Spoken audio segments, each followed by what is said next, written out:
Hello everyone, how are you doing? This is MD Tech here with another quick tutorial. In today's tutorial, I'm going to show you guys how to set up or change the PIN or password on your Android phone. So this should hopefully be a pretty straightforward process here, guys. And without further ado, let's go ahead and jump right into it. So just select the setting gear button. If you don't see it on your home screen, you might have to swipe up and select settings. Then you want to select network and internet. And now go down to mobile network security and select it.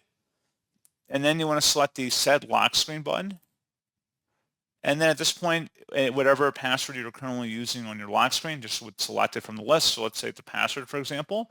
If you select password, you'd then be able to go ahead and insert and then change the password once you verified your password.